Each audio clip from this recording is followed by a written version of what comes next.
Hello बच्चों, तो आज हम करने जा रहे हैं अपनी डायरेक्टरेट ऑफ एजुकेशन की worksheet number 46 class 9 subject science. बेटा हम चैप्टर उत्तक पढ़ रहे थे। हमने पेरीन काइमा जो कि एक सरल स्थायी उत्तक है उसके बारे में पिछली वर्कशीट में जाना। आज हम सरल स्थायी उत्तक के दूसरे भाग कोलेन काइमा और स्क्लेरेन काइमा के बारे में पढ़ेंगे। ज्ञान ने जिज्ञासा दीदी से पूछा, जिज्ञासा दीदी पौधे इतने लचीले, कठोर और मजबूत कैसे होते हैं? जिज्ञासा दीदी ने कहा, ज्ञान, जैसे कि हमने जाना पौधों में पेरीन काइमा के साथ साथ कोलेन काइमा और स्क्लेरेन काइमा जैसे सरल स्थायी उत्तक भी होते हैं। तो बेटा आप इस लाइन को अंडरलाइन करेंगे कि आखिर पेरीन काइमा के साथ साथ कौन कौन से उत्तक सरल स्थायी उत्तक हैं। कोलेन काइमा क्या करता है बच्चों? कोलेन काइमा पौधों को लचीलापन देता है। क्या देता है ये पौधों को? लचीलापन। स्क्लेरेन काइमा की बात करें तो ये पौधों को कठोरता और मजबूती देता है। तो आइए इनके बारे में जानते हैं। कोलेन काइमा, इसे पौधों में एपिडर्मिस के नीचे पर्णवृत्त में देखा जा सकता है। तो बेटा कोलेन काइमा कहाँ पर पाया जाता है? तो हम बताएंगे पौधे के एपिडर्मिस के नीचे जो पर्णवृत्त है वहाँ पर कोलेन काइमा पाया जाता है। बेटा इसकी कोशिकाएं जीवित होती हैं, लंबी होती हैं और अनियमित ढंग से कोनों पर पेक्टिन नाम के रसायन के कारण मोटी हो जाती हैं।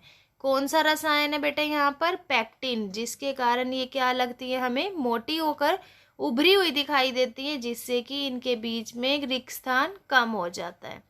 इसका गुण क्या है बेटा? यह पौधों में लचीलापन लाता है। आप देखते होंगे कभी हम पार्क जाते हैं, घर में ही बेटा ऐसे ही चलते चलते भी हम आसपास जो पेड़ पौधे लगे हैं उनकी शाखा को नीचे की तरफ खींच लेते हैं और फिर छोड़ते हैं तो वापस से वो अपनी स्थिति में चली जाती है, टूटती नहीं है। क्यों शाखा झुकी, क्यों शाखा मुड़ी और क्यों शाखा वैसे ही वापस चली गई? क्योंकि क्या है बेटा वहाँ पर? कोलेन काइमा उत्तक। साथ ही साथ लचीलेपन के ये पौधों को यांत्रिक सहायता भी प्रदान करता है। ठीक है बेटा, आगे हम पढ़ रहे हैं अब स्क्लेरेन काइमा। स्क्लेरेन काइमा जो है अभी हमने जाना क्या करता है, ये पौधों को कठोरता और मजबूती प्रदान करता है। बेटा इसकी कोशिकाएं मृत होती हैं जबकि कोलेन काइमा की कोशिकाएं क्या थी? जीवित थी। इस उत्तक की भित्ति बच्चों लिग्निन नाम के रसायन से मोटी हो जाती है। ठीक है, तो अगर आपसे क्वेश्चन पूछा जाए कि इसकी भित्ति मोटी क्यों है तो हम बताएंगे लिग्निन नाम के रसायन के कारण, जबकि कोलेन काइमा की क्यों है? पेक्टिन नाम के रसायन के कारण।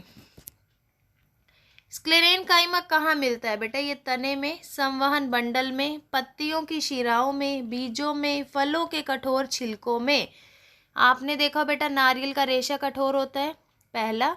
दूसरा अखरोट का छिलका, तीसरा बादाम का छिलका। तो बेटा जितने भी हमारे ड्राई फ्रूट्स हैं सभी का जो हार्ड कवर है ऊपर वाला कठोर छिलका है जो बीजों को कठोरता और मजबूती से बचा कर रखता है, वो क्या है? स्क्लेरेन काइमा उत्तक। ये दो प्रकार का होता है बेटा, इसे स्क्लेरेट्स या रेशा भी कह सकते हैं। ठीक है, तो आपने क्या पढ़ा? कोलेन काइमा और स्क्लेरेन काइमा के बारे में। चलिए इसके कुछ प्रश्न उत्तर करें। पेरीन काइमा के अतिरिक्त दो उत्तकों के नाम बताइए। तो बेटा ये हमने स्टार्टिंग में ही पढ़ा है वर्कशीट की। क्या है वो? स्क्लेरेन काइमा और कोलेन काइमा। तो ये आपका फर्स्ट आंसर रहेगा बेटा यहाँ से यहाँ तक। ठीक है,